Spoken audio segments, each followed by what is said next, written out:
जी, धामाखेड़ा में आज हुड़दंगियों द्वारा इतना बड़ा अपराध किया गया, क्या है मामला पूरा जानना चाहते हैं।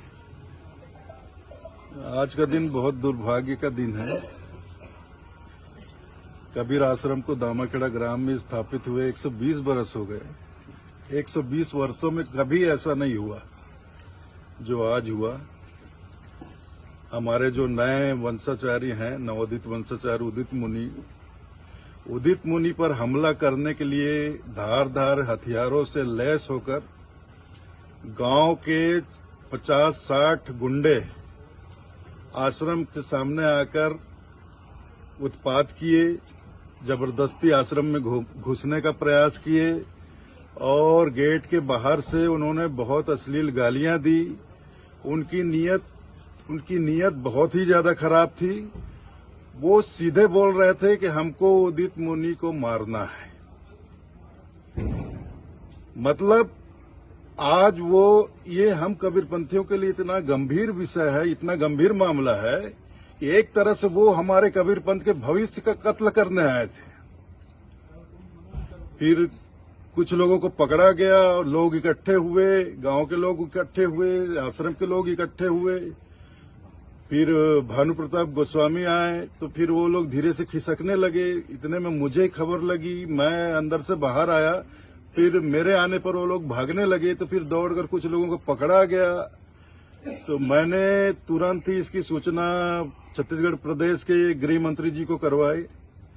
गृह मंत्री जी ने हमारे एसपी साहब, आईजी साहब, कलेक्टर साहब सबको खबर दिया और दामाखेड़ा तुरंत पहुंचने का निर्देश दिया। और गृह मंत्री जी खुद अभी चलकर आए, उन्होंने पूरी जानकारी ली प्रशासन से।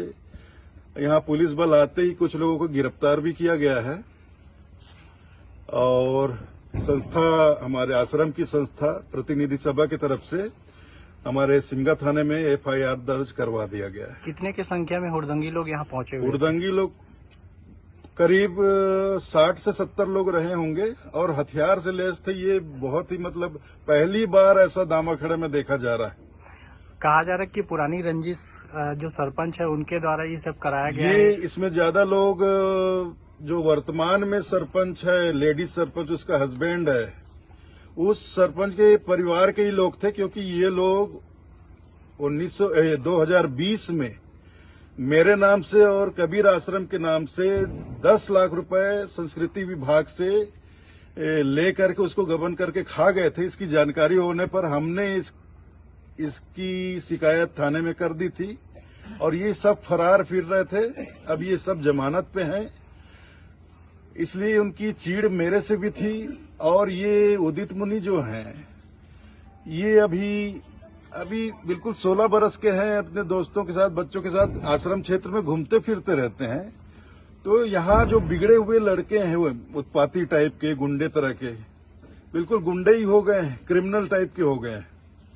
ये प्रतिदिन नशा करते हैं, कई तरह का नशा करते हैं। यहाँ ड्रग्स भी लोग बच्चे खा पी रहे हैं और यहाँ प्रतिबंध है नॉन वेज का। तो ये पड़ोसी गांव से नॉन वेज ले आते हैं, दारू ले आते हैं और हमारे आश्रम क्षेत्र में बैठकर खाते पीते हैं, दारू की बोतलें फोड़ते हैं, नॉन वेज फेंक देते हैं।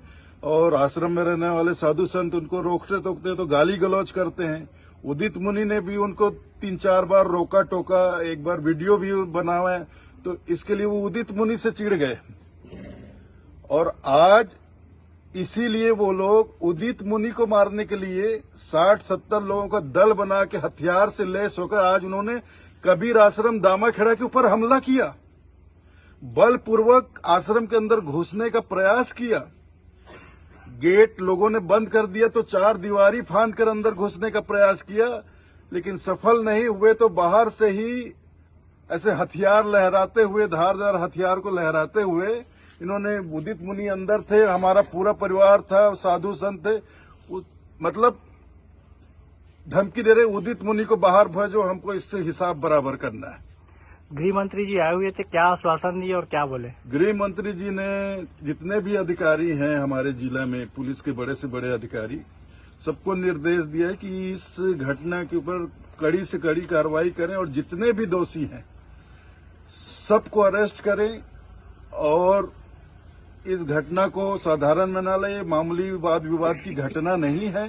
ये बहुत गंभीर मामला है। ये एक पंथ से संबंधित मामला है।